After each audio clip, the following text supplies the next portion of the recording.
सहनावतु सहनौ भुनक्तु सह वीर्यं करवावहै तेजस्विनावधीतमस्तु मा विद्विषावहै। ओम शांति शांति शांतिः। वक्रतुंड महाकाय सूर्यकोटि समप्रभ निर्विघ्नं कुरु मे देव सर्वकार्येषु सर्वदा। सरस्वती नमस्तुभ्यं वरदे कामरूपिणी विद्यारंभं करिष्यामि सिद्धिर्भवतु मे सदा। गुरुर्ब्रह्मा गुरुर्विष्णुः गुरुर्देवो महेश्वरः गुरुरेव परं ब्रह्म तस्मै श्री गुरवे नमः। सच्चिदानन्दरूपाय विश्वोत्पत्त्यादिहेतवे तापत्रय विनाशाय श्रीकृष्णाय वयं नुमः। श्रीकृष्णाय वयं नमः। यं प्रव्रजन्तम् अनुपेतम् अपेतकृत्यं द्वैपायनो विरह कातराजुहाव पुत्रेति तन्मयतया तरवोऽभिनेदुः तं सर्वभूतहृदयं मुनिमानतोऽस्मि। यस्वानुभावमखिलश्रुतिसारमेकम् अध्यात्मदीपम् अतिथितीर्षतां तमोन्धं संसारिणां करुणयाः पुराणगुह्यं तं व्याससूनुं उपयामि गुरुं मुनीनाम्। नारायणं नमस्कृत्य नरं चैव नरोत्तमं देवीं सरस्वतीं व्यासं ततो जयं मुदीरयेत्। कृष्णाय वासुदेवाय हरये परमात्मने प्रणतक्लेशनाशाय गोविन्दाय नमो नमः। नमः पंकजनाभाय नमः पंकजमालिने नमः पंकजनेत्राय नमस्ते पंकजांग्रये। नमो किंचन वित्ताय निवृत्तगुणवृत्तये आत्मारामाय शान्ताय कैवल्यपतये नमः। कृष्णाय वासुदेवाय हरये परमात्मने प्रणतः क्लेशनाशाय गोविन्दाय नमो नमः। गोविन्दाय नमो नमः।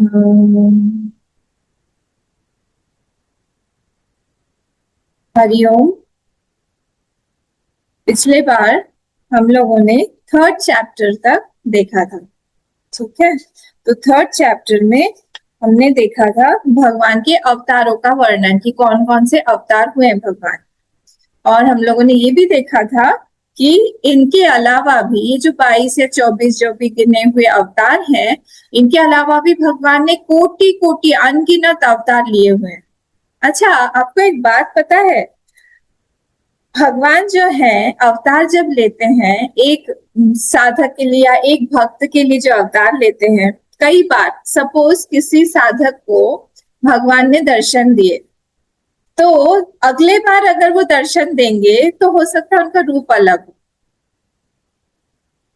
तो एक ही भक्त को भी जब वो दर्शन देते हैं तो कई बार अलग अलग हो जाता है।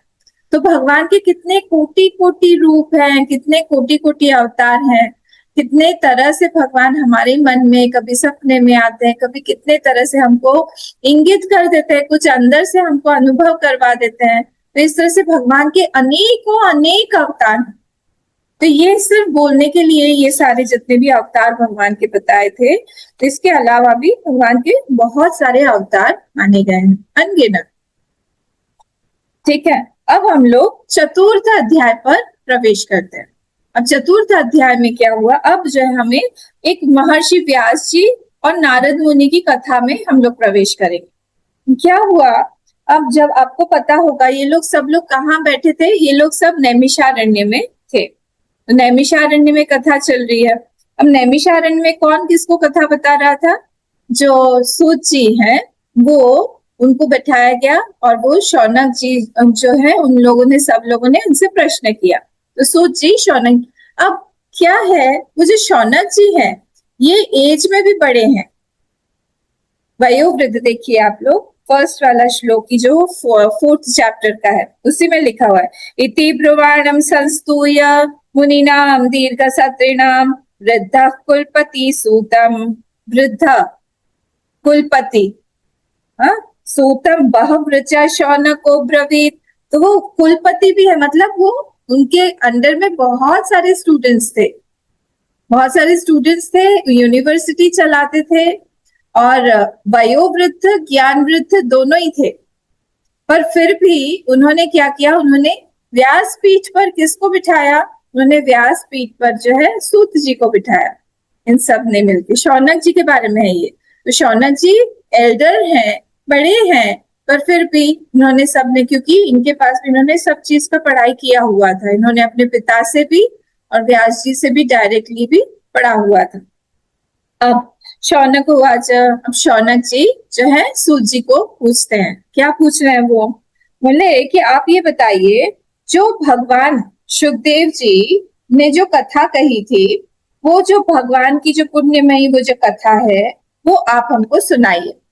और वो हमको क्यों सुननी है, बोले वो कथा हमको बताइए आप कि किस युग में बोला था, किस जगह पर वो कथा हुई थी और किस कारण से वो कथा हुई थी, हमें सब कुछ सुनना है।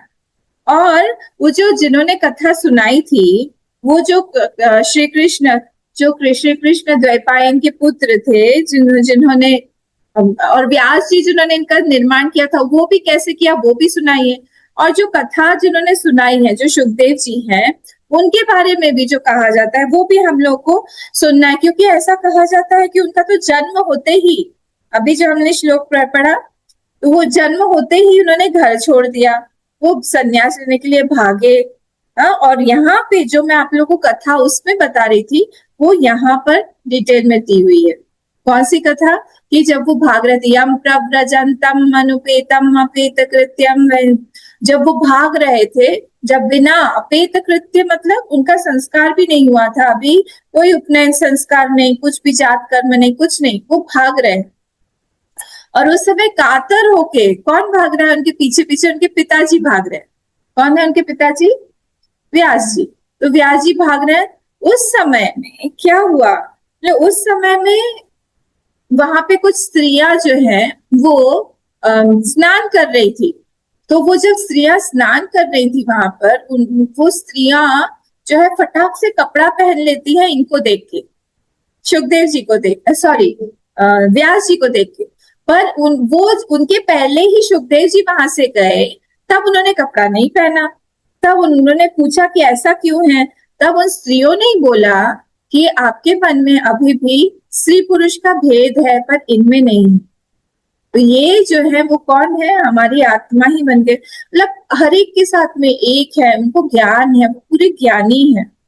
तो वो जो है, मैं पूछना चाहता हूँ, कौन पूछ रहा है, फिर से क्वेश्चन पे आइए। शौनक जी पूछ रहे हैं सूत जी से कि हमको आप बताइए कि ऐसे एक महानुभाव जो कि सब कुछ छोड़े हुए हैं, जो जिनको कुछ भी नहीं चाहिए, वो एकदम से अचानक से परीक्षित को ज्ञान देने के लिए कैसे प्रकट हो गए, ये क्या बात हुई, क्योंकि वो तो कहीं पे रहते भी नहीं। हमने तो ये सुना हुआ है 8th श्लोक, हमने तो ये सुना हुआ है कि जितनी देर तक गाय दूही जाती है, हार्डली मेरे ख्याल से कितना टाइम लगता होगा, 5 मिनट 6 मिनट, गाय दूध 10 मिनट, उतनी देर तक ही एक घर में वो टिकते हैं, हमेशा घूमते रहते। कौन, सुखदेव जी के बारे में बोल रहे, मतलब वो जो टिकते ही नहीं है, वो 7 दिन तक परीक्षित के सामने टिक कैसे गए। स गोदोहन मात्रम, गोदोहन मात्रम ही गृहेषु गृहमेदिनाम अवेक्षते महाभागस्तीर्थी कुर्वन् तदाश्रमम्। वो वहां पे इतना कम समय के लिए रुकते हैं, तो आप हमको बताइए कैसे कैसे हो गया कि वो इतने समय के लिए रुक गए। और जो ये परीक्षित है वो उनका इन, हाँ, और वो बोलते भी नहीं है। सुखदेव जी बात नहीं करते हैं, जैसे हम चले गए तो हमारे साथ में बात करने लगे, और कहो कैसे हो, खाना पीना खाया, सब ठीक है, घर में बच्चे बच्चे सब ठीक है, क्या चल रहा है, काम धंधा सब ठीक चल रहा है, कोई बात ही नहीं करते हैं, वो मौनी है। पर फिर भी उन्होंने इतनी दिनों तक पूरा का पूरा संवाद हुआ उनका परीक्षित के साथ में, ये कैसे हो सकता है? तो आप ये बताइए कि ये कैसे हुआ। और उधर दूसरी तरफ हमको सभी कुछ आश्चर्य लगता है, उधर परीक्षित जी जो है वो भी, उनके बारे में हमने सुना है, बहुत अच्छी अच्छी बातें सुनी है उनके बारे में, क्योंकि वो भगवान के बड़े प्रेमी भक्त थे। उनके जन्म की भी हमको कथा सुननी है, उनके कर्मों का भी आप वर्णन करिए, वो भी हमको सुनना है। कुछ कुछ हमने सुना हुआ है कि उनको गर्भ में ही उनकी हत्या होने जा रही थी, तब भगवान ने ही उनकी रक्षा की थी। अंगुष्ठ मात्र पुरुष, इस तरह से वो गर्भ में इतने से पुरुष होके, वो गधा भी कितनी छोटी सी होगी ना, क्यूट सी, तो गधा के साथ में वो प्रवेश कर गए थे गर्भ में, और वो पूरी तरह से जैसे वो ब्रह्मास्त्र का अग्नि और वो प्रेशर वो पूरा आ रहा था, तो गर्भ में ही वो गोल गोल गोल गोल गोल गोल गोल गोल घूम के वो बचा रहे थे परीक्षित को। ये सारा का सारा आश्चर्यचकित कर देने वाला पूरा लीला जो है हमको सुनाइए आप कि कैसे हुआ ये। और हमने ये सुना है कि वो तो बहुत बड़ी गौरवशाली वंश के परीक्षित जो है वो राजा थे, और इतने बड़े साम्राज्य, पूरा उनके पास में साम्राज्य लक्ष्मी थी, उसको उन्होंने कैसे छोड़ दिया, और वो गंगा तट पर आमरण अनशन लेके कैसे बैठ गए। सारे के सारे राजा आके उनको उनकी मनवांछित पूरा दक्षिणा देके उनको प्रणाम करके जाते थे, मतलब उनका इतना बड़ा वर्चस्व था, और शत्रुगण भी उनसे डरते थे। तो हमको आप बताइए कि कैसे हो गया कि वो भी बैठे हुए हैं कथा सुनने के लिए, और इधर सुखदेव जी महाराज भी ना कहीं से कुछ अता पता, उस समय तो फोन नहीं था, yes Hariom Sukhdev calling, I am coming coming coming, ऐसे सब तो नहीं बोला गया था। तो कैसे आ गए, हमको ये सब बताइए आप, क्योंकि हम लोग को जो है सुनने की बहुत इच्छा है। और ये जो राजा थे ये कैसे थे, ये तो दूसरों की भलाई के लिए ही उन्होंने वो रहते थे। कौन?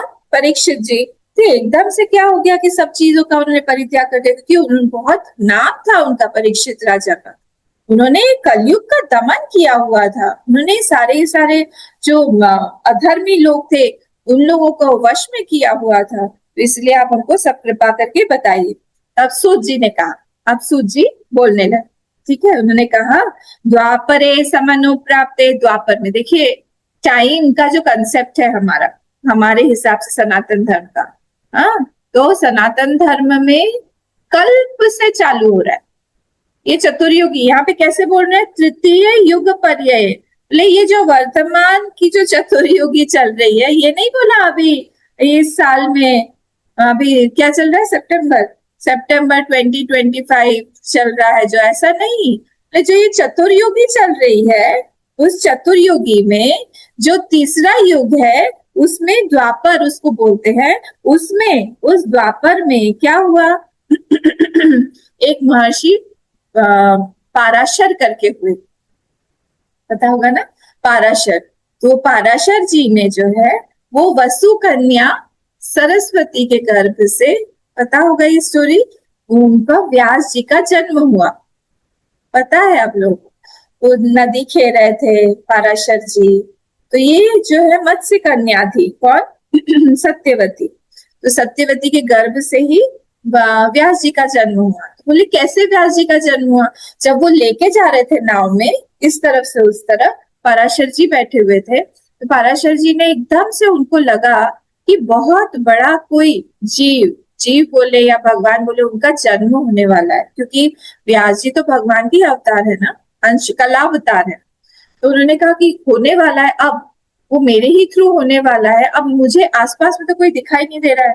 तब सामने जो है वो बैठी हुई थी सरस्वती, जो मत्स्य कन्या बोले वसु कन्या जो भी है वो थी, और बहुत सुंदरी थी, और उनका विवाह भी नहीं हुआ था। तो उन्होंने उनसे प्रार्थना किया कि आप क्या माँ बनने के लिए तैयार है, क्योंकि ऐसा बोला, अरे ऐसे कैसे होगा, बोले नहीं, अगर आप चाहती हैं तो ना यहाँ पे आपको आपका कोई भी पतन नहीं होगा, आप यहाँ पे क्या बोलते हैं उसको, यहाँ पे टच का कुछ है नहीं, मैथुनी सृष्टि नहीं है, यहाँ पे मैथुनी सृष्टि नहीं है, और आपका कोई भी कुछ मतलब आपका हानि नहीं होगा। और उन्होंने कहा कि ठीक है। तब वो उन्होंने व्यास जी को जन्म दिया, वो गर्भवती हुई और व्यास जी को जन्म दिया। उन्होंने कहाँ पे जन्म दिया? एक आइलैंड पे जन्म दिया, और इसीलिए उनका नाम क्या हुआ? द्वैपायन आयन, क्योंकि वो द्वीप में हुए, इसलिए द्वैपायन नाम हुआ। कृष्ण क्योंकि बहुत काले थे, और व्यास मतलब जिन्होंने संकलन किया, कंपाइल किया वेदों को, तो इसलिए द्वैपायन, कृष्ण द्वैपायन व्यास ऐसा नाम हुआ। तो द्वीप में होने के कारण जन्म उनका हुआ, इसलिए नाम द्वैपायन। बंगालीज में बहुत फेमस है ना द्वैपायन नाम। तो द्वैपायन, कृष्ण क्योंकि बहुत काले थे, एकदम काले, सांवला से भी एक कलर ऊंचा। ठीक है, तो इसीलिए वो बोले उनका जन्म हुआ। अब वो एक दिन क्या हुआ, बैठे हुए थे सरस्वती माँ के नदी के किनारे, और जब वहां पे बैठे हुए थे वो, उन्होंने तब सारा धर्म वर्म का वो सारा का सारा उन्होंने रचना कर लिया था। उन्होंने बहुत सारी रचना करके वहां पे वो बैठे हुए थे, बहुत सारा। और वो क्योंकि भगवान के कलावतार हैं, तो वो भूत और भविष्य को भी जानने वाले थे। अब उन्होंने उस समय देखा, क्या देखा कि सारे के सारा भी कलयुग आने वाला है, और कलयुग में सारे के सारे धर्मों का ह्रास होगा। ऑल द धर्म विल डिक्लाइन, ह्रास होगा। ह्रास होगा मतलब कोई भी चीज जो है अपने धर्म से च्युत हो जाएगी। अब आप लोग देखो, पहले के जमाने में 100 साल तक, 150 साल तक एक वृक्ष टिका रहता था, उसके फल आते थे अच्छे से। अभी तो 15-20 साल में ही वो वृक्ष जो है वो तो खत्म हो जाता है। हमारे यहाँ आश्रम में मेरे ही सामने कितने सारे वृक्ष जो है वो चले गए, रहते रहते भी खत्म हो गए। हर चीज में यहाँ पे ह्रास हो रहा है। ह्रास मतलब वो जो धर्म है उसका वो जा रहा है, वो नहीं टिका हुआ है। कैसा है कलयुग का, बापरे। आपने वो टपरवेयर का नाम सुना है? टपरवेयर में एग्जाम्पल्स ऐसे सब दे रही हूँ यहाँ पे। अब वो बोलते हैं वो तो क्लोज हो गया, बंद हो गया, वो कंपनी बंद हो गई। बोलते हैं पता नहीं किसी ने बनाया हुआ है कि पता नहीं ये राइट है, कि इतना अच्छा सामान था वहां पे, इतना अच्छा सामान वो लोग बेचते थे कि उसका सामान बहुत दिनों तक चलता था। इसीलिए नेक्स्ट जो लाइन है परचेसर्स की, खरीदने वालों की, वही नहीं बची, क्योंकि उनके पास में सैचुरेटेड हो गया, फिर खरीदने वाला ही नहीं हुआ। इसका मतलब ये हुआ कि कई सारे ब्रांड्स ऐसे हैं जो लोग फटाफट फटाफट खराब हो जाए ऐसी चीज आजकल बनाने लगे हैं, ताकि हम लोग भी जल्दी जल्दी खरीदते रहे और उनके कंज्यूमर्स लाइन से बने रहे। तो हर एक चीज में आप कुछ भी आप सोचिए, उसमें आ ही गया है, ये रास हो ही गया है। अब कॉफी मैंने सुना है, कॉफी का पता है आप लोगों को? कॉफी जो हम लोग पीते हैं भयंकर है, उसमें कॉकरोच का पाउडर मिला हुआ रहता है। सुना है ना? भयंकर मतलब सोच के ही मुझे घिन आने लगी, उसमें वो लोग मिलाते हैं। ऐसे ही पनीर का भी हो गया है, क्या खाने के लिए क्या बचा है? हर एक चीज में कुछ ना कुछ गड़बड़ कर देते हैं। फ्रूट्स नहीं बचा, फ्रूट्स को वो लोग पूरा गैस से पकाते हैं, करते हैं, कुछ भी नहीं। तो यही यहाँ पे उन्होंने बैठे बैठे वो सरस्वती नदी के किनारे बैठे बैठे सब देख रहे थे। उनको सब पता चल रहा था कि ये सब होने वाला है, क्योंकि द्वापर जस्ट खत्म हुआ था और शुरू होने वाला था। तो उन्होंने कहा कि अब क्या होगा, बोले लोग जो है, लोगों की श्रद्धा वो भी सब कम हो जाएगा, विश्वास कम हो जाएगा। उनका जो बुद्धि है वो ठीक ठीक कर्तव्य को नहीं जान पाएगी, यहाँ पे क्या करना चाहिए क्या नहीं करना चाहिए, निर्णय नहीं ले पाएंगे। तो निर्णय नहीं ले पाने से फिर उनका जीवन वैसे ही अस्त व्यस्त रहेगा, आयु कम हो जाएगी। जीवन भी तो आप देखिए, आप 30-35 में हार्ट अटैक्स आने लगे, कहाँ जीवन बचा है। तो ये सब देखने के बाद उन्होंने कहा कि नहीं मुझे कुछ करना चाहिए। तो इस दृष्टि से यज्ञों का उन्होंने विस्तार करने के लिए उन्होंने क्या किया कि वेद के एक ही वेद के 4 भाग करके उन्होंने संकलन कर दिया, उसका कंपोज कर दिया। वो कंपोजिशन जो है कौन कौन से, ऋग्वेद, यजुर्वेद, सामवेद और अथर्ववेद, इस तरह से ये चारों के चारों वेदों को अलग अलग कर दिया। अब अलग अलग करने के, देखिए ये सब काम कर रहे हैं वो, हाँ। अब ये सब अलग अलग करने के बाद क्या हुआ, करने के बाद उन्होंने, अब सिर्फ अलग करने से नहीं होगा, एक एक ऋषि को बुलाया और उस ऋषि को एक एक भाग दिया। होता है ना त्रिवेदी, चतुर्वेदी, होता है ना ये सब, वेदी, त्रिवेदी, द्विवेदी, ये सब होता है, सरनेम्स होता है, ये सब वहीं से निकले। तो उन्होंने क्या किया, उन्होंने कहा कि एक एक को मैं एक एक को दे देता हूँ। तो उन्होंने ऋग्वेद जो है वो पैल ऋषि को दिया, सामगान के विद्वान जैमिनी को दिया, यजुर्वेद जो है वैशंपायन को दिया, फिर अथर्ववेद जो है वो सुमंतु मुनि करके हैं उनको दिया, इतिहास और पुराण जो है उन्होंने उनके पिता शौनक जी, ये सूत जी बोल रहे हैं मेरे पिता, उनको दिया। फिर ऐसे करके अपने, फिर ऋषियों ने उसके अपने शिष्य, उन लोगों के शिष्य, प्रशिष्य, इस तरह से वो पूरा का पूरा संप्रदाय बन गया। वो पूरी की तरह से वो प्रोटेक्टेड हो गया। उनका मेन मकसद क्या था, उनका इंटेंशन था कि ये प्रोटेक्टेड हो, ये कहीं ना कहीं से ये चला ना जाए। कितने सारे देखिए मंत्र और हमारे ऋचाएं और श्रुतियां ये सब खो गई हैं, हमको ही खुद ही पता नहीं कि ये कहाँ चली गई। तो ये हमारा भी, हमारी ड्यूटी होती है कि हम लोग इसको जान के, पढ़ के, इसको हमारे नेक्स्ट प्रजन्म को दे। अगर हम नहीं करेंगे तो कौन करेगा, हम नहीं करेंगे तो हम एक क्रिश्चियन से एक्सपेक्ट नहीं कर सकते हैं कि वो हमारा भागवत पढ़े, एक मुस्लिम से नहीं एक्सपेक्ट कर सकते, तो एक हिंदू ही पढ़ेगा, और वो भी नहीं पढ़ते हैं हम लोग। तो इसका हमारा बहुत बड़ा दायित्व है कि हम पढ़े, हम सीखे, हम जाने, हमारी भक्ति बढ़े, और हम इसको अगले जनरेशन तक कुछ ना कुछ करके पहुंचा के जाए, ताकि ये प्रोटेक्टेड रहे। तो उन्होंने भी ऐसा ही किया। तो अब उनको लगने लगा कि ठीक है, मैंने ये सारा का सारा तो कर दिया, अब जिन लोगों की स्मरण शक्ति उतनी नहीं है उनका हम क्या कर सकते हैं, क्योंकि वो लोग तो वेदों को धारण नहीं कर सकते। अब वेद जो है उसमें उदात, अनुदात, ये सारी चीजें हैं, वहां कहाँ से करेंगे। ओम भूर्भुवस्वः तत्सवितुर्वरेण्यं भर्गो देवस्य धीमहि धियो यो नः प्रचोदयात्, इस तरह से बोलना पड़ेगा। तो हर कोई नहीं बोल पाएगा। सारे पुरुष सूक्त हुए, दूसरे भी देवी सूक्त हुआ, नारायण सूक्त हुआ, इतने सारे हैं, वो सारे तो बोल नहीं पाएंगे। प्लस मेमोरी पावर भी कम हो जाती है। तो बोले हम क्या करें, तो इसलिए उन्होंने फिर महाभारत की रचना किया। किनके बारे में बोल रही हूं मैं, व्यास जी। तो व्यास जी ने इतना काम किया हुआ है, ठीक है। ये सब करने के बाद में भी नेक्स्ट श्लोक 26 श्लोक, सर्वात्मके नापि यदा नातुष्यद हृदयम ततः, नातुष्यद, हृदय में उनकी सेटिस्फैक्शन नहीं। इतना काम बड़ा बड़ा करने के बाद भी उनको अभी भी सेटिस्फैक्शन नहीं मिल रहा है।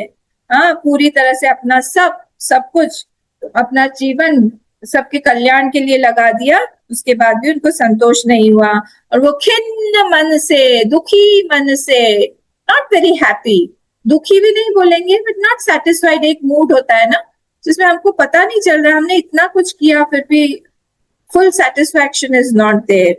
तो ऐसे करके वो एकांत में एक दिन बैठे हुए थे और मन ही मन विचार कर रहे थे कि ऐसा क्यों हो रहा है, मैंने तो निष्कपट भाव से सब कुछ किया है, मैंने ब्रह्मचर्य का व्रत का पालन किया है, हाँ, मैंने धर्मों को का निरूपण किया हुआ है, गुरुजनों को सम्मान किया है, सब कुछ मैंने किया है, आज्ञा पालन किया हुआ है, फिर भी ऐसा क्यों हुआ। और महाभारत की मैंने रचना के बहाने मैंने सारा का सारा वेद का अर्थ भी मैंने दे दिया है पूरे समाज को, फिर भी मेरा मन जो है अभी, मन जो है मेरा खुश नहीं है। कहीं ना कहीं मुझे लगता है कि मेरा कुछ ना कुछ कर्म में अपूर्णता, इतना तो समझ में आ ही जाता है, कहीं ना कहीं मेरे कर्म में अपूर्णता है, मुझे समझ में नहीं आ रहा है। और तभी क्या हुआ, मुझे कोई तो गाइड करने वाला मिल जाए कि क्या करना चाहिए हमको, नहीं समझ में आ रहा है। किसी को हमारे गुरुदेव बोलते थे, when the flower is ready When the bud has opened, when the flower has unfurled, when the flower is ready, the guru automatically comes to you. The bee automatically comes to the flower. तो वैसे ही सृष्टि जब हम तैयार है, हमारे मन में कोई ऐसा प्रश्न है जो जिसका आंसर हम खोज रहे हैं, हमको समझ में नहीं आ रहा कि उसका आंसर क्या होगा, क्या होना चाहिए, और अंदर से उत्कट एक इच्छा है, बहुत तीव्र इच्छा है कि हमारी जिज्ञासा का निवारण हो, हमको उत्तर प्राप्त हो, तब सिस्टम जो है आपके सामने कहीं ना कहीं से एक उत्तर लेके आएगा जो ठीक होगा। वो टीवी भी हो सकता है, कोई फ्रेंड हो सकता है, कोई रिलेटिव हो सकता है, वो गुरु हो सकता है, वो शास्त्र हो सकता है, सत्संग हो सकता है, कुछ भी हो सकता है। But when we are ready, देरी कहाँ से है? It is from our part, हमारे तरफ से देरी है, हम तैयार नहीं है। जैसे ही हम तैयार हो जाएंगे, वहां से सिस्टम हम लोग को किसी ना किसी को भेज देगा उत्तर के साथ। तो वैसे जब ये ऐसे बैठे हुए थे, सब कुछ करके बैठे हुए थे, धर्म का निरूपण करके बैठे हुए थे, धर्म का पालन करके बैठे हुए थे, उस समय वहां पे घूमते घूमते नारद जी आ गए। नारद जी ने देखा, अरे नारद जी, देखिए नारद जी का बहुत विशाल चरित्र है, आज हमको और भी समझ में आएगा, पर जो ये टीवी वगैरह में दिखाते हैं ना, वो बहुत खराब लगता है देख के। नारद मुनि बोल भी देते हैं कि तो नारद मुनि है, ऐसा नहीं होना चाहिए। नारद जी का बहुत सम्मानीय स्थान है, उन्होंने नारद भक्ति सूत्र का भी ये किया हुआ है, रचना की हुई है। वो पार्वती माँ के गुरु हैं, प्रहलाद जी के, ध्रुव जी के गुरु हैं, और भी प्रियव्रत इत्यादि, उन लोगों को भी बहुत उन्होंने ज्ञान दिया हुआ है, बहुत सर्वसम्मत है, ब्रह्मा जी के मानस पुत्र है ना, तो बहुत बड़ा स्थान है उनका। और सबसे बड़ी बात, मतलब भगवान के भक्त है, भगवान के बहुत प्रिय भक्त है। रामचरितमानस में भी उनकी कथा आती है, यहाँ पर भी उनकी कथा आई है, हर जगह पे उनकी कथा है। तो हम लोग को उस तरह से नारद जी को प्रणाम करके हमेशा होना चाहिए कि आप जैसे इनको गाइड करने आए हैं, हम लोग को भी, हमारे भी सिर पे अपना वरद हस्त हमेशा रखिएगा कि कभी भी जरूरत पड़े तो हम आपको भी आह्वान करें तो आप हमारे सामने आए। तो ये आए वहां पर, और उन्होंने कहा, उन्होंने बताया कि अरे क्या, ऐसा क्या है, ऐसा क्यों हो रहा है मेरे साथ में। पहले तो पूछा नहीं उन्होंने, पहले क्या किया, उन्होंने देखा कि अच्छा हम आए हुए हैं, तब उन्होंने क्या किया, उन्होंने कहा 31 श्लोक देखिए, किंवा भगवता धर्मान प्रायण निरूपिता प्रिया परम हंसा नाम त एव यच्युत प्रिय।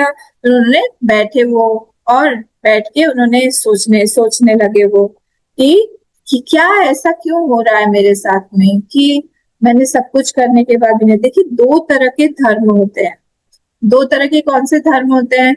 एक होता है त्वम पदार्थ धर्म, त्वम पदार्थ प्रधान धर्म, और एक होता है तत् पदार्थ प्रधान धर्म।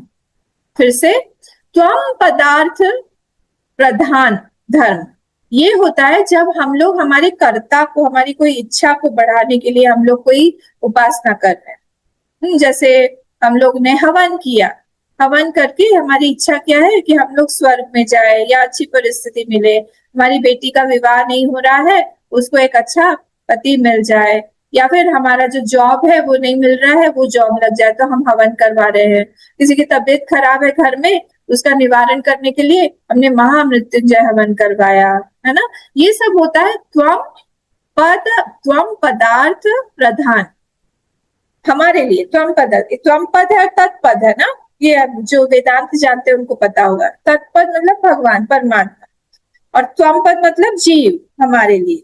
तो जब ये त्वम पदार्थ, ज्यादातर हम जो भी उपासना करते हैं वो सारे त्वम पदार्थ प्रधान होते हैं। कोई ना कोई हमारी विश फुलफिलिंग या डिजायर फुलफिलिंग एक्टिविटी होती है। हम मंदिर जा रहे हैं, क्यों जा रहे हैं? जैसे ये हीरो हीरोइन लोग होते हैं ना, ये लोग जाते हैं, उनका जैसे रिलीज होने वाला है तो सिद्धि विनायक पैदल पैदल जाएंगे, वहां जाके प्रणाम करके आएंगे। वो क्या हुआ?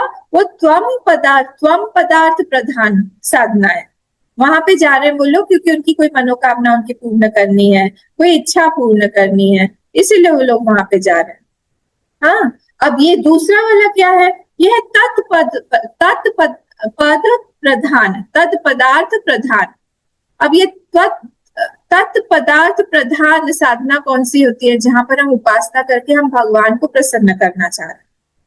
हमारे जीवन में कौन है? बस भगवान ही है। भगवान को प्रसन्न करना चाहते हैं, हमारे जीवन में और कोई नहीं। भगवान की कृपा हमारे ऊपर बरसती रहे। हमको कुछ भी ऐसा नहीं चाहिए, हम भगवान प्रसन्न हो जाए, बस हमारी इच्छा यही है। इसको हम बोलेंगे तत् पदार्थ प्रधान साधना। तो इन्होंने जो भी, किन्होंने, व्यास जी ने जितनी भी रचना की हुई है, सारी की सारी रचना कैसी है? वो सारी रचना त्वम पदार्थ प्रधान रचना है, जिसमें हमारा अहंकार बढ़ेगा, हमारा कर्ता बढ़ेगा। तो जो त्वम पदार्थ रचना, पदार्थ प्रधान उपासना होती है, उसमें कर्ता बहुत स्ट्रांग होने लगता है, और कर्ता स्ट्रांग होगा तो उधर भगवत कर्ता जो है उसका तो फिर निरावरण हो जाएगा, वहां से तो क्लैश होने लगेगा। इसीलिए जब ऐसे ये सारी चीजें, रिचुअल्स हम लोग करते रहते तो बहुत रस नहीं आता है अंदर से। पर आप भगवान के सामने बस ऐसे ही बैठ के बस उनको बोलिए कि आज हम लोग खाना बना रहे हैं भगवान, मैं सिर्फ आपके लिए बना रही, सिर्फ आपके लिए। आप बताइए एक डिश कोई बनाए और उनको बोलिए कि मैंने आपके लिए बनाया, ये सिर्फ आपके लिए है, आप बताइए आप क्या खाएंगे। वो बताते हैं, और आप वो जो बोल रहे हैं उसी के हिसाब से उनको दीजिए, उसी में इतना सेटिस्फेक्शन आएगा। आपने 56 भोग लोगों के लिए बनाया होगा, उसमें नहीं आएगा। और भगवान अंदर से क्यों? क्योंकि भगवान अंदर से प्रसन्न होते हैं।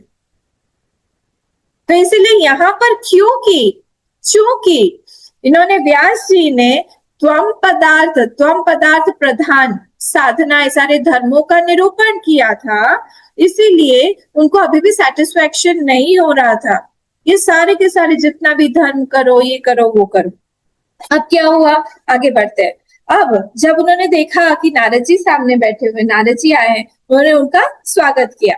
स्वागत करके उनको पूजा उजा किया। पूजया मास विधिवत नारदम सुर पूजितम। सुर पूजित नारद, देखिए भगवान व्यास जी भी उनके लिए इस तरह से बोल, सुर पूजित नारद, जिनकी पूजा देवता लोग भी करते हैं, उनकी उन्होंने पूजा की। कैसे पूजा की? विधिवत।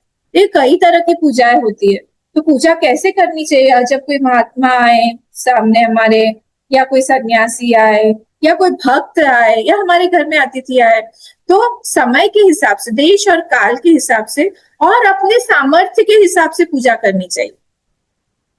सामर्थ्य भी बहुत मायने रखता है। ये हमारे पास में बहुत सामर्थ्य है, पर हम लोग बहुत छोटी सी पूजा कर रहे हैं, तो फिर फल कम आए। पर अगर सामर्थ्य कम है, पर हमने बहुत इलैबोरेटली किया हुआ है, तो फिर बहुत बहुत बड़ा फल मिलता है उस चीज का। जैसे जब भगवान मथुरा में गए, तो हर एक व्यक्ति को अलग अलग फल मिला वहां पे।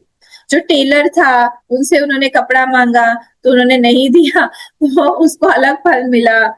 फिर जो जो माली था, माली से उन्होंने फूल मांगा, उस माली ने सारे के सारे फूल उठा के माला बना के उनको पहना दी।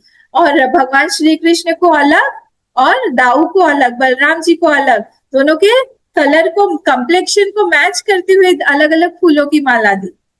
नेचुरली उनका तो जीविका ही था माली का, तो पूरा का पूरा फल उसको भगवान ने दे दिया उस चीज का। कुब्जा ने भी उसी तरह से दोनों को चंदन लगाया, उसकी भी इच्छा पूरी की।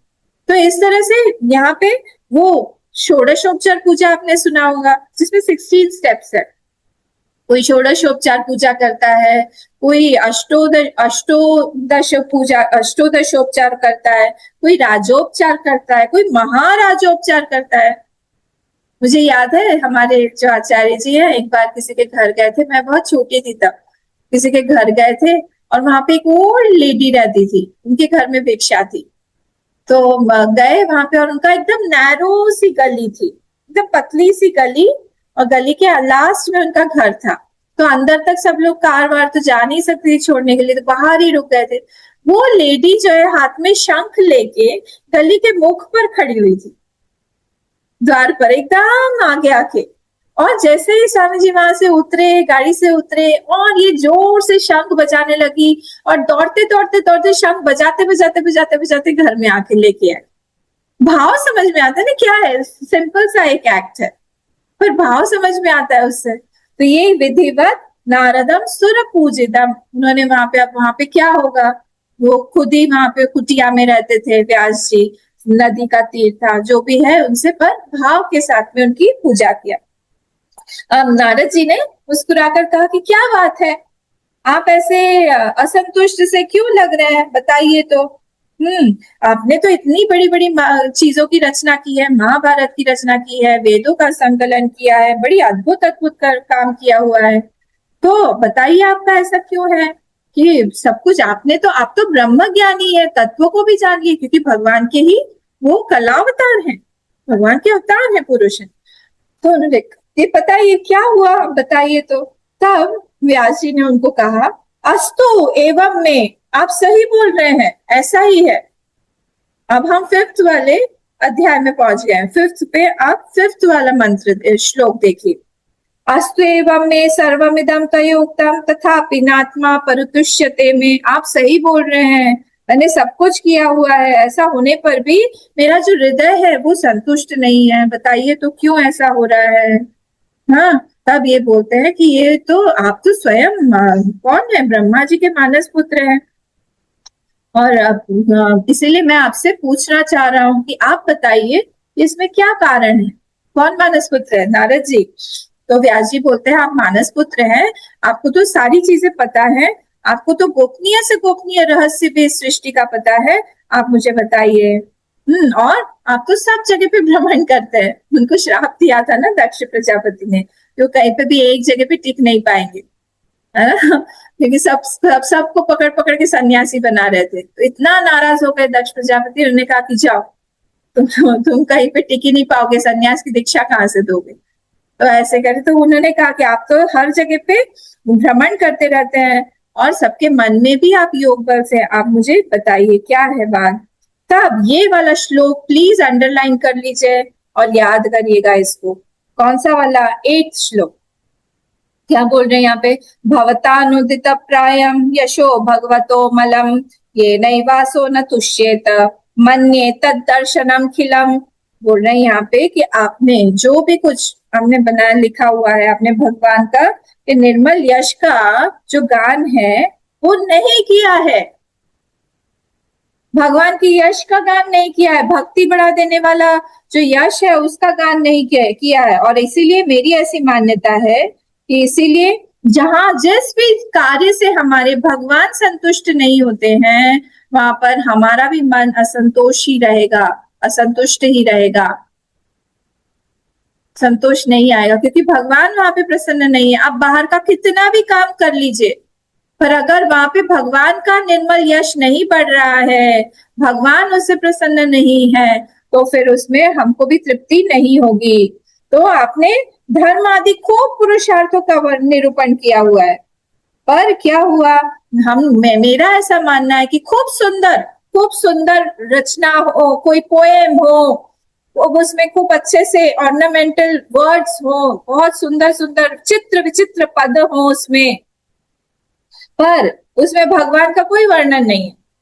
क्या है, आत्मश्लाघा, हम अपने बारे में तारीफ कर रहे हैं या कुछ नेचर के बारे में कर रहे हैं या फिर दूसरी चीजों के बारे में कर रहे हैं, लेकिन वहां पे उसका कोई मान नहीं है। वो कैसा है, वो तद वायसम तीर्थ मुशंती, बोले वो वायस मतलब होता है कौआ, बोले ऐसा है वो कि वहां पे वो सिर्फ कौवे के तीर्थ के जैसा है, कि वो वहां पे सिर्फ कौआ ही जाएगा, मानसरोवर का हंस जो है वहां पे नहीं आएगा।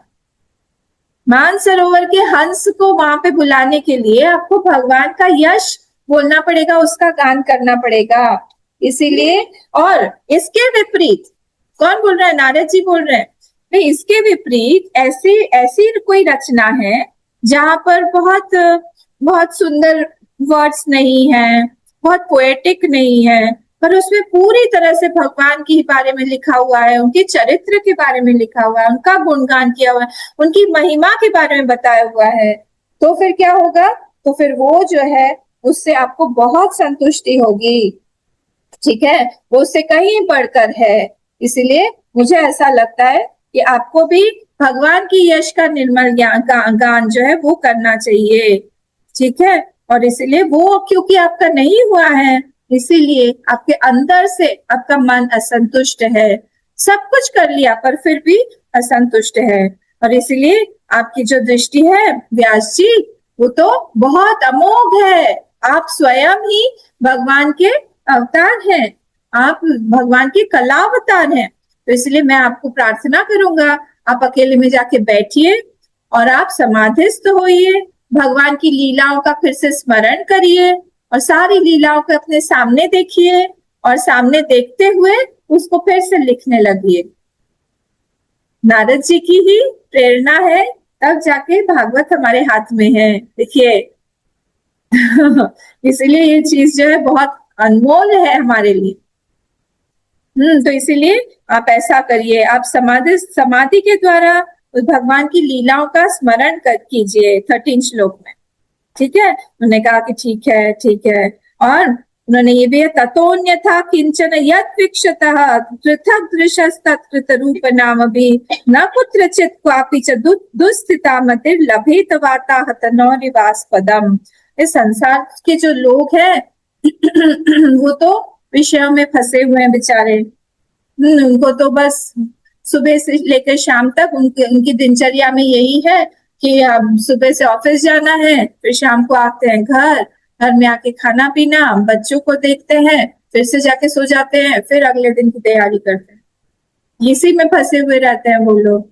तो इसलिए आपने क्या किया, धर्म को आपने निरूपण तो किया है, बहुत ध्यान से सुनिएगा सब लोग। धर्म का निरूपण तो आपने बहुत अच्छे से किया है, धर्म तो आपने बताया है, पर आपने धर्म के नाम पर कई सारी निंदित चीजों को भी आपने ठप्पा धर्म का लगा दिया है, जैसे यज्ञ में पशु हिंसा। समझ में आ रहा है? तो इसीलिए आपने क्योंकि धर्म को अधर्म को धर्म बोल के वहां पे लिख दिया है और लोग जो है वो मानने लगे हैं, वो करने लगे हैं। अब क्या होता है, मदिरा पान भी हो रहा है, चढ़ा चढ़ा के प्रसाद, बोले प्रसाद है तो पी लो है ना। भैरव जी का प्रसाद है वहां पे, आप लोग गए कि नहीं भैरव जी के मंदिर? वहां पे सब चढ़ता है, वहां पे देंगे और फिर खुद घर ले जाएंगे, बहुत अच्छी अच्छी बॉटल्स रहती है काली माँ का भी है, ये सारी चीजें, बगला माँ का भी है। तो ये आपने क्योंकि वहां पे हिंसा को ठप्पा लगा दिया धर्म का, पशु हिंसा को, तो फिर पशु हिंसा करके वो लोग क्या करेंगे, वो लोग खुद ही पाएंगे उसको बाद में। ये तो गलत हो गया, पर इसको आपने ऐसा कर दिया है। हाँ, कोई भी गलत चीज जो है आपने उसको, देखिए कई बार मैं बोलती रहती हूँ, भागवत में भी बोला गया है श्राद्ध में हम लोग आमिष नहीं देते हैं, डायरेक्ट बोला गया है भागवत में, 11th कैंटो में आएगा।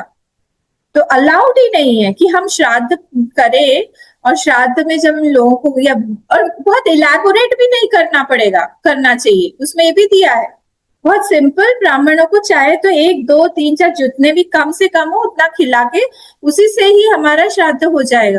पर हम तो पागल हो जाते हैं श्राद्ध के नाम, सब कुछ खिला, इतना पंडाल बनाना, इतना इलाही पूरा होता है, और सब उसमें नॉन वेजिटेरियन भी है, सब कुछ है।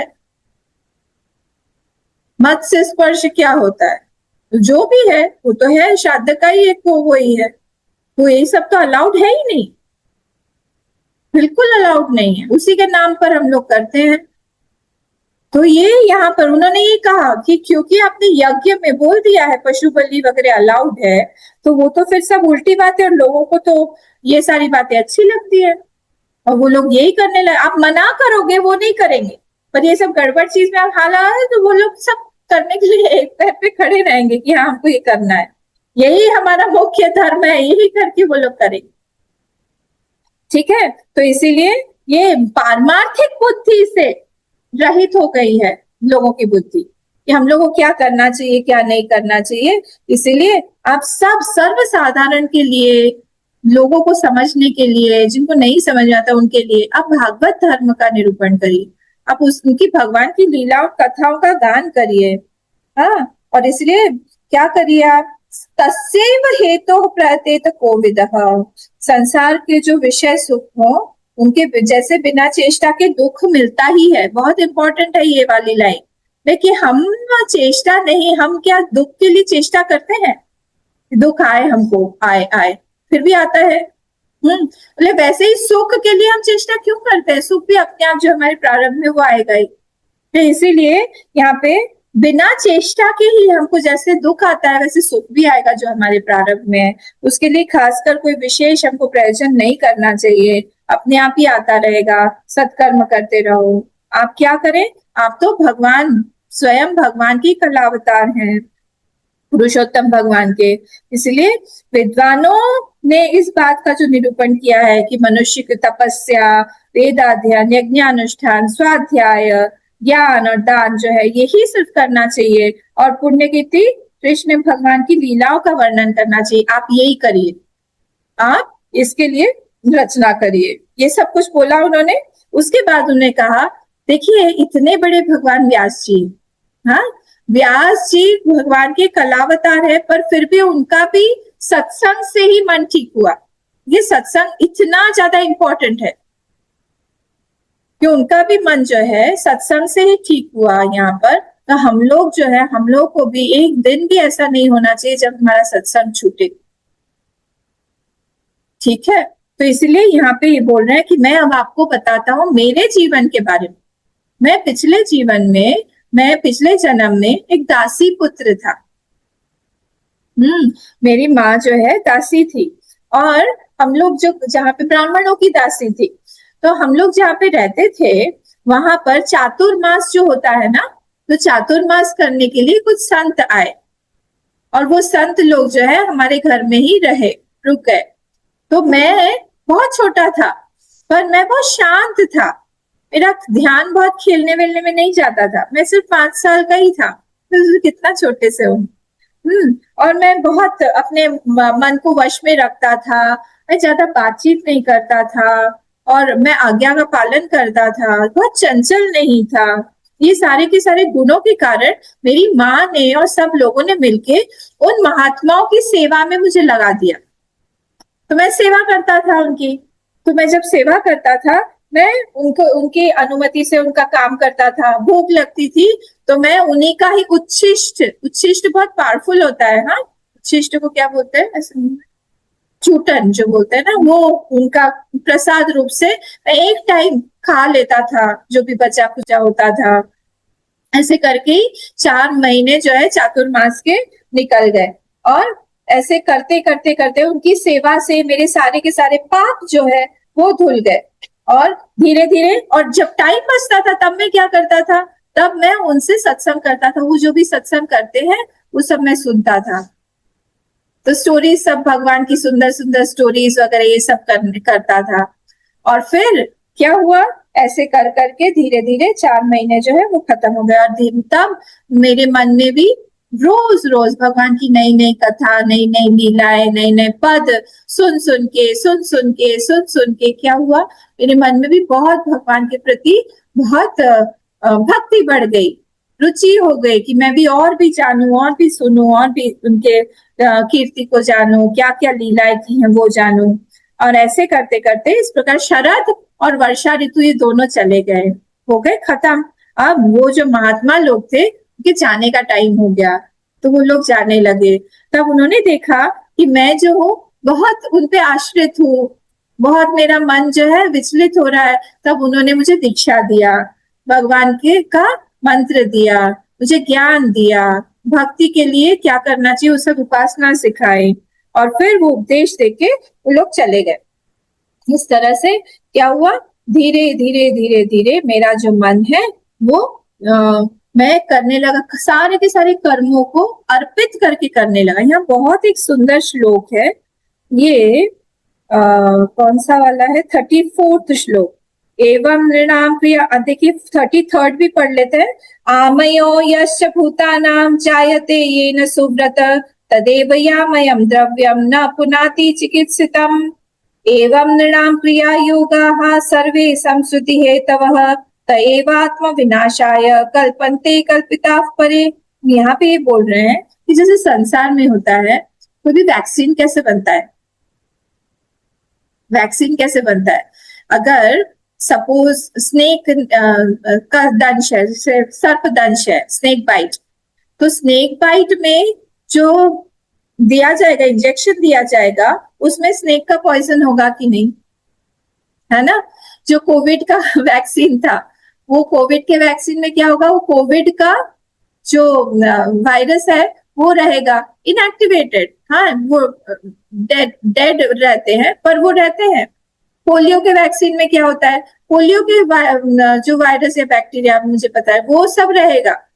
तो जो डिजीज को हमको हटाना है, वो उसी डिजीज से ही हम लोग, उसके कीटाणु से ही हम लोग हटाते, जैसे कांटा निकालना है तो कांटे से ही निकालेंगे ना, उसी चीज को यहाँ बोला हुआ है। तो इसलिए जो कर्म है, हमारा जो कर्म है, उस कर्म को करते करते, उस कर्म को जब हम लोग भगवान को अर्पित कर देते हैं, तब क्या होता है, तब उसी कर्म से हमारा कर्म बंधन छूट जाता है। पर अगर वो कर्म हम अपने लिए कर रहे हैं, तो फिर क्या होगा, हम बंधन में बंध जाएंगे। वही कर्म हमको बांध देगा, वो डिजीज है एक। पर ये मैंने जानी, ये नारद जी बोल रहे हैं, मैंने ये जाना कि भगवान श्री कृष्ण के प्रति सब कर्मों को समर्पित कर देना ही संसार से, कि तीनों पापों का नाश हो जाता है। ये मैंने जान लिया। ये कौन से 32 श्लोक है। तो इसीलिए उन्होंने क्या किया कि जैसे कर्म, जैसे कांटा कांटे को निकालता है, जैसे कोई भी औषधि जो है वो डिजीज को खत्म करती है, वैसे ही कर्म को भी हम जब समर्पित करके करते हैं, अभी जैसे मैंने बोला था, आप रोज अपने लिए खाना बनाते हैं ना, वो खाना जो है बस ये सोच के बनाइए कि ये तो भगवान का भोग है, ये उनके लिए बनाया हुआ है, तो उसमें अपने आप ही प्योरिटी आने लगी। तो वैसे ही हम सारे के सारे कर्मों को जब भगवान पे अर्पित करते हुए आगे बढ़ते हैं, तब धीरे धीरे वो हमारी मुक्ति का कारण बन जाते हैं। तो इसलिए यहाँ पर भी हर एक चीज जो है वो सिर्फ भगवान की प्रसन्नता के लिए होना चाहिए। शास्त्र विहित कर्म जो है वो भगवान की प्रसन्नता के लिए करना चाहिए। यही मैंने सीखा उन सारे के सारे महात्माओं से। ये महात्मा जो थे वो यही मुझे ज्ञान देके गए।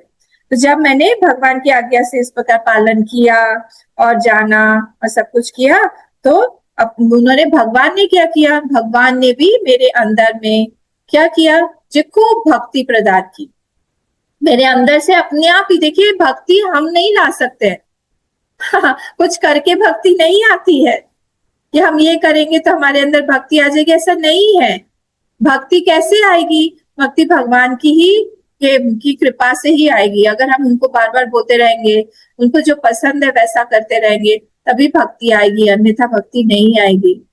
ठीक है, तो इसीलिए यहाँ पर ये बोला गया। अब नेक्स्ट वाले पोर्शन पे चलते हैं। अब क्या हुआ, वो लोग तो चले गए, कौन, ये सारे महात्मा लोग तो चले गए। अब क्या हुआ उनका, अब ये जो है दिन रात, बहुत छोटे थे ये, सिर्फ 5 साल के ही थे। अब ये दिन रात जो है वो भगवान का स्मरण करते रहते थे, अपनी माँ को देखते रहते थे। माँ के अलावा कोई घर में था नहीं, और माँ जो है पूरी तरह से अटैच थी इनके साथ में। इन्हीं वही थे, क्योंकि उनके जीवन में और कोई तो था नहीं, तो उनका दिनचर्या, जीवनचर्या सब उनके आसपास ही घूमता रहता था। अब क्या करे, तो बहुत चिंता करती थी। लास्ट वाली लाइन देखिए, 6th चैप्टर का 7th श्लोक, ईशस्य ही वशे लोकः योषा दारुमयी यथा। बहुत इंपॉर्टेंट है ये। हाँ, सिर्फ इतना ही मैं बोल रही हूँ, इतना आप लोग याद करते रहे। ये रामचरितमानस में भी इसी का ही सेम इसी का ही अनुवाद उन्होंने तुलसीदास जी ने किया है। उमा दारू जोशित की नाई, सभी नचावत राम गोसाई। दारू मतलब लकड़ी, दारू कुछ दूसरी चीज मत सोचिएगा। उमा दारू जोशित की नाई, सबही नचावत राम गोसाई। सबको नचाते रहते हैं भगवान राम। तो यहाँ पर भी ईशस्य से ही वशे लोकः, भगवान के ही वश में है पूरा का पूरा लोक। और कैसे, योषा दारूमयी यथा।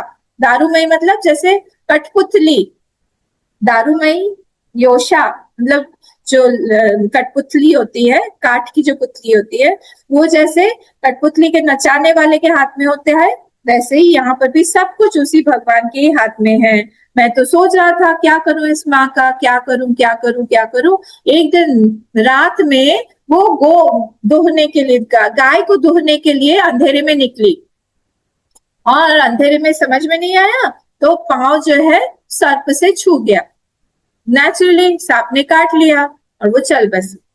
जब वो चली गई तब क्या हुआ, इन्होंने सोचा कि ये भगवान की कृपा है। देखिए क्या दृष्टि बन गई है, छोटे से 5 साल के, इनकी दृष्टि ऐसी बन गई कि हाँ ये सब भगवान की लीला है, भगवान की कृपा है, ऐसा हो गया। अब उन्होंने क्या किया, सब घर भर, अब तो कोई था नहीं कुछ उनका, अब वो उन्होंने उत्तर दिशा की ओर आगे चलना शुरू कर दिया। तो उत्तर दिशा की ओर आगे जब चलने लगे, बहुत सारे गांव देखे उन्होंने, बहुत सारा अलग अलग देखा एरिया जहाँ पे लोग रहते हैं, बस्तियां देखी, नदी देखे, पर्वत देखे, सब पार कर करके चलने लगे, आगे चलने लगे। कहीं जंगल मिला वो उनको, तो आगे अब क्या हुआ, एक बहुत घने से जंगल के वहां पे पहुंच गए। इतना घना जंगल था कि डरावना था, उसमें सब थे, सांप से लेके शेर से लेके हाथी, सब सब सब जंगली जानवर थे वहां पे। पर ये अंदर चले, और ये बहुत भूखे प्यासे भी थे, कुछ खाया नहीं था, पर इनको प्यास बहुत जोर से लगी थी। तो वहां पे सामने देखा एक तालाब है, तो तालाब में अच्छे से उन्होंने स्नान किया, पानी पिया, और पानी पी के वो जो महात्माओं ने उनको ध्यान का तरीका बताया था, वो ध्यान का तरीका लगा के वो ध्यानस्थ हो गए और अपना जप करने लगे। जब ध्यान में मग्न हो गए, पूरा संसार जो है उससे मन जो है वो लीन हो गया, और जब अंदर से ही धीरे धीरे भगवान ने अपना स्वरूप जो है, सुंदर स्वरूप प्रकट कर दिया।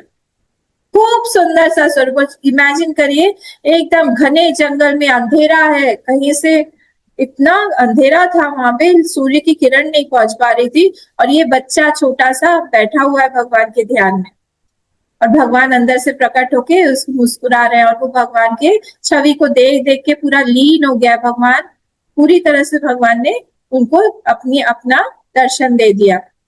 करते करते थोड़ी देर में क्या हुआ, वो जो छवि थी वो चली गई, लुप्त हो गई, तो ये बिल्कुल बोले कहाँ चले गए भगवान, कहाँ चले गए, एकदम से देखने लगे कि कैसे ऐसे कैसे हो गया, बहुत अनमने से हो गए, विकल हो गया माइंड कि कैसे कहाँ चले गए, और फिर से ध्यान लगाने लगे, फिर से जबरदस्ती ध्यान लगाने लगे, पर अब ध्यान नहीं हो रहा था। बहुत देर तक ऐसे कोशिश करते रहने पर भी जब उनका ध्यान नहीं हुआ, तब ऊपर से भगवान नहीं, देखिए फिर भगवान आते, भगवान ने क्या किया, आकाशवाणी की, उनके मेघ गंभीर, उनकी आवाज बहुत सुंदर है, मेघ गंभीर वाणी है उनकी, जैसे मेघ जब साउंड करते हैं ना, ऐसे गंभीर सी वाणी में आकाशवाणी हुई कि हे पुत्र, इस जन्म में अभी तुमको मेरे दर्शन और नहीं हो पाएंगे, यही बस दर्शन है तुम्हारा, इससे ज्यादा आप तुमको दर्शन नहीं हो, इतना ही पुण्य है, तुमको और मेहनत करनी पड़ेगी, अभी और मेहनत करो और तपस्या करो, तब जाके तुमको फिर से मेरे दर्शन होंगे। और इसीलिए धीरे धीरे अपनी साधना करते रहो। इस तरह से थोड़े ही समय में, कौन किसको बता रहा है, याद रखिएगा, ये जो है नारद जी बता रहे हैं व्यास जी को, हाँ, और कौन किसको बता रहे हैं वहां पे, सूत जी जो है वो शौनक जी को बता रहे हैं। तो कथा के अंदर कथा चल रही है कटोरी के अंदर कटोरी रखी है। तो इस तरह से वो बहुत कृपा का अनुभव वो अपने आप को करने लगे कि अच्छा ठीक है। फिर जब ऐसे हो गया तब वो फिर से आए, और जितना देर उन्होंने कहा कि अब अगले जन्म में उनको फिर से मेरे दर्शन होंगे, तब तक खूब उपासना करो। उन्होंने अपना जीवन व्यतीत किया वैसे ही, और अगले जन्म फिर उस जन्म में उन्होंने व्यतीत किया, और जब फिर से प्रलय का टाइम कुछ आने वाला था, तो प्रलय हुआ, तो वो प्रलय में भगवान में लीन हो गए। और अगली जब सृष्टि हुई उसमें जब भगवान ब्रह्मा जी के नाक से, भगवान जी ब्रह्मा जी के मुख से जब सारी सृष्टि प्रकट हो रही थी हर जगह से, तब ये भी दूसरे सनक कुमार सनंदन इत्यादि इनों के साथ में ही ये भी प्रकट हो गए। और तब से फिर क्या हुआ, देवदत्ताम इमाम वीणाम स्वर ब्रह्म विभूषिताम, मुझे भगवान ने ही ये वीणा दी हुई है जो मेरे हाथ में हमेशा रहती है, उस वीणा को हाथ में लेके मैं भगवान का गान करता रहता हूँ, हर जगह जा जाके मैं बस उन्हीं का स्मरण करता रहता हूँ और उनका गान करता रहता हूँ, यही मेरी दिनचर्या है। इस तरह से एतध्यातुर चित्तानां मात्रा स्पर्शेच्छया मुहुस् भव सिंधु प्लवो दुष्टो दृष्टो हरिचर्यानुवर्णनम।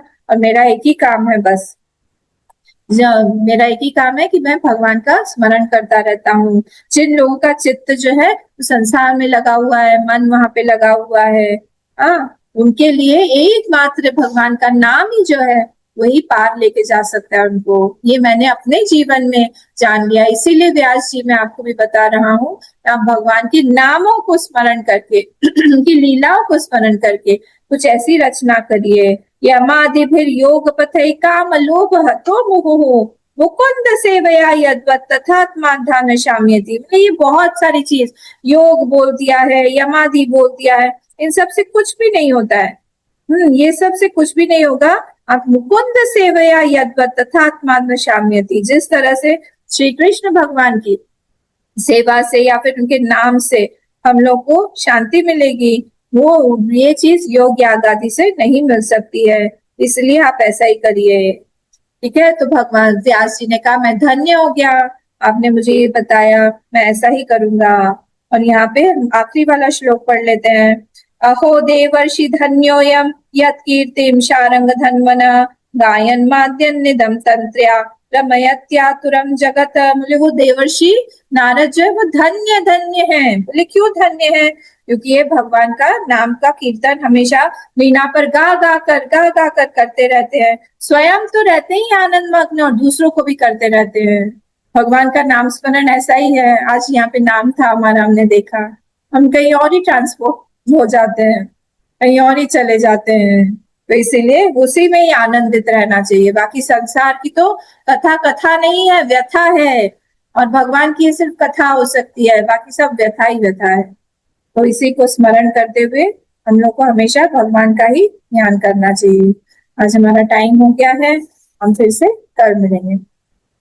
ओम पूर्णमदः पूर्णमिदं पूर्णात् पूर्णमुदच्यते पूर्णस्य पूर्णमादाय पूर्णमेवावशिष्यते।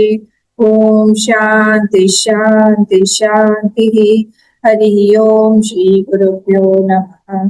हरि ओम।